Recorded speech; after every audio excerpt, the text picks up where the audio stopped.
ഒരു ഐറ്റം നിങ്ങൾ ഉണ്ടാക്കി നോക്കിയിട്ടുണ്ടോ? ഇങ്ങനെ ഉണ്ടാക്കി നോക്കിയിട്ടുണ്ടെങ്കിൽ മക്കളെ പിന്നെ നിങ്ങൾ ഇതിന് അഡിക്റ്റ് ആവും എന്നെ പോലെ. ഇതെന്താണെന്ന് ഇത് ഗസ് ചെയ്യാൻ പറ്റും. ഇത് വേറൊന്നുമല്ലടോ, നമ്മുടെ ചക്കക്കുരു കേട്ടോ. ചക്കക്കുരു നന്നായിട്ട് ഞാൻ തൊലിയൊക്കെ കളഞ്ഞത് കഴുകിയെടുത്ത് അടുപ്പിൽ വെച്ചിട്ട് നന്നായിട്ട് വേവിച്ചെടുത്തിട്ടുണ്ട് കേട്ടോ. വേവിച്ചെടുത്ത് കഴിഞ്ഞ് ചൂടാറി കഴിഞ്ഞിട്ട് മിക്സിയുടെ ജാറിലേക്ക് ഇട്ട് കൊടുത്ത് 2 സ്പൂൺ വെള്ളം കൂടി ഒഴിച്ചിട്ട് അങ്ങോട്ട് ഇത് അരച്ചെടുക്കുക കേട്ടോ. അരച്ചെടുത്ത് കഴിഞ്ഞിട്ട് ഇതൊരു പാത്രത്തിലേക്ക് ഇട്ട് കൊടുക്കുന്നുണ്ട്. എന്നിട്ട് അതിലേക്ക് കുറച്ച് കടലമാവ് ഇട്ട് കൊടുക്കുന്നുണ്ട് കേട്ടോ. പിന്നെ ഒരു സബോള, 2 പച്ചമുളക്, 2 തണ്ട് കറിവേപ്പിലയും കൂടി ഇട്ട് കൊടുക്കുന്നുണ്ട് കേട്ടോ. എന്നിട്ട് കുനുകുനാന്ന് അരിഞ്ഞിട്ട് ഇട്ടാലും മതി കേട്ടോ. ഞാൻ പെട്ടെന്ന് ചെറുതായിട്ട് അരിഞ്ഞിട്ടാൻ വേണ്ടി ഇത് ചോപ്പറിൽ ഇടുന്നുണ്ട് കേട്ടോ. ചോപ്പറിലിട്ട് ഇത് അരിഞ്ഞെടുക്കുന്നുണ്ട്.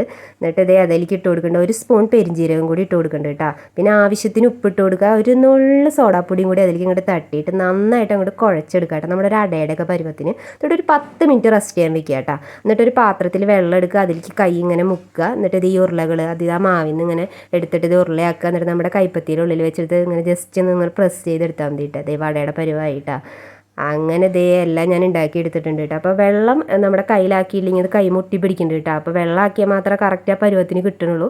അതിനത് ചീഞ്ചട്ടി വെച്ച് എണ്ണ ചൂടായി കഴിയുമ്പോൾ അത് ഓരോന്ന് അതിലേക്ക് ഇട്ട് കൊടുക്കുക കേട്ടോ. ഇട്ട് കൊടുത്തു കഴിഞ്ഞിട്ട് ഒരു സൈഡ് ആയി കഴിയുമ്പോൾ അത് തിരിച്ചിട്ട് കൊടുത്തിട്ട് അപ്പുറത്തെ സൈഡ് ഇങ്ങനെ മൊരിഞ്ഞ് വരുന്ന രീതിയിൽ തിരിച്ച് മറിച്ചിട്ട് കൊടുക്കണം കേട്ടോ. അപ്പോൾ കരിയാതെ പ്രത്യേകം സൂക്ഷിക്കണം, കരിഞ്ഞതിൻ്റെ ടേസ്റ്റൊക്കെ മാറിട്ടാ. പിന്നെ തിരിച്ച് മറിച്ച് വിട്ടിട്ട് അങ്ങനെ വറുത്തെടുക്കുക കേട്ടോ. അപ്പോൾ ഈ പരുവാകുമ്പോൾ നമുക്ക് എണ്ണയിൽ നിന്ന് കോരിയെടുക്കാം കേട്ടോ. അങ്ങനെ നമ്മുടെ ചക്കക്കുരു വട റെഡി കേട്ടോ. എൻ്റെ പൊന്നെ എന്തൊരു ടേസ്റ്റാണെന്നറിയോ. ഇങ്ങനെ ഉണ്ടാക്കി നോക്കിയവരുണ്ടെങ്കിൽ ഒന്ന് കമൻറ്റ് ചെയ്തോളൂ കേട്ടോ. അപ്പോൾ അടുത്ത വീഡിയോ ആയിട്ട് വീണ്ടും കാണാം. ടാറ്റാ.